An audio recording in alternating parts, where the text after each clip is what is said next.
A second-hand car dealership in Gunma Prefecture was selling a near brand new white Toyota Sora for only 80,000 yen.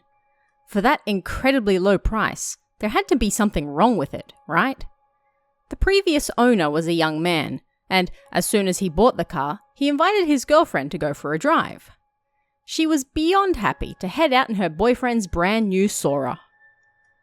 As they were driving, she opened the sunroof and stuck her head out to enjoy the breeze upon her face. Yet, at that very moment, as the Sora turned a corner, a traffic sign jutting out over the road suddenly appeared. The woman smashed into it and the sign cut her head clean off. It landed on the bonnet of the car, facing her boyfriend. The shock of his girlfriend's severed head now staring back at him from the front of his car caused the driver to go into shock, and then later, drove him mad. The white Sora that killed his girlfriend was then sold to a second-hand car dealership after its very first drive.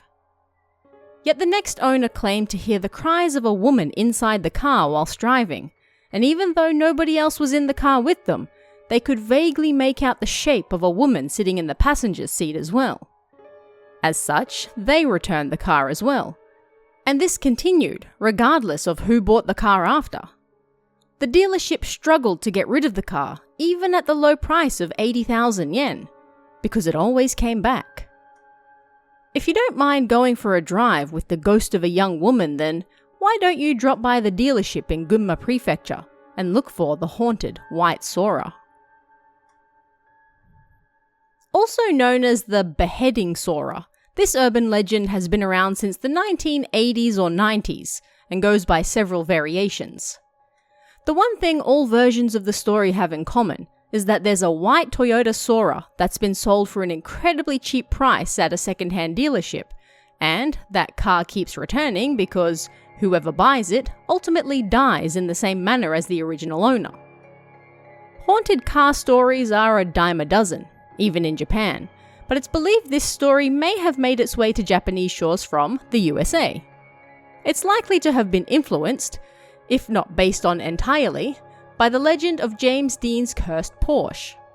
As the story goes, after James Dean died in a car accident, his Porsche was reportedly sold to a second-hand car dealer who charged people to view the vehicle, before it ended up in the hands of car designer George Barris.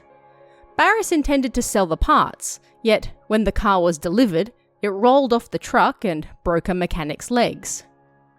As more and more people obtained parts from this apparently cursed car, they too quickly met with terrible accidents that occasionally resulted in death.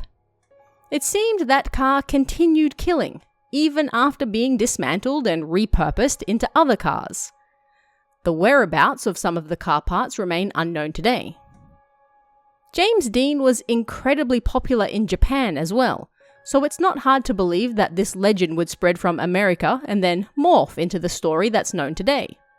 Yet, even if that's true, the white Sora's origin remains unknown. This cursed Porsche story likely only served as inspiration, and the white Sora very much became its own thing. Toyota's Sora first went on sale in Japan in 1981.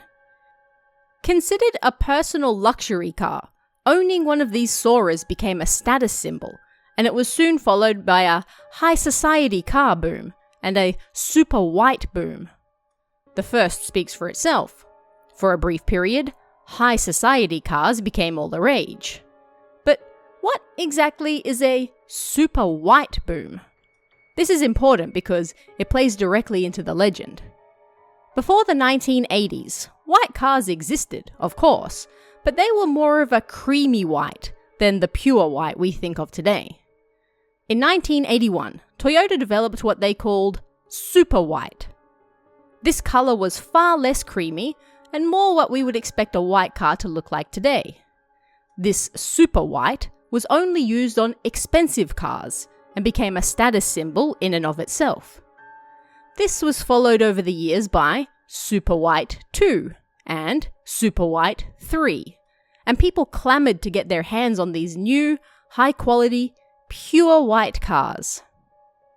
Putting all this together, it's easy to see how the legend of the white Sora came to be.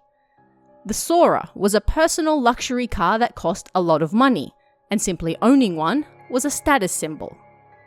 Combined with the boom of white cars, and you have the perfect recipe for a highly valued and expensive car that shouldn't be sitting in a second-hand dealership selling for the equivalent of a few $100s. Surely there has to be something wrong with it, right? Yet it looks brand new, almost like it has never been driven. Who could resist such a bargain, even with your instant niggling at the back of your head that it's too good to be true? The price of the car generally ranges from 50 to 100,000 yen, roughly $500 to $1,000. But some stories have it go as low as 10,000 yen, $100. It almost always takes place in Gunma Prefecture, although some versions place the car dealership in Fukushima or Shizuoka as well. There have also been various accidents in Japan over the decades where people have had their heads severed in terrible car accidents, so these likely also played a part in forming the legend. The prevalence of Gunma Prefecture suggests the story of the cursed white Sora first came to prominence there, but with little hard evidence, we can only make assumptions.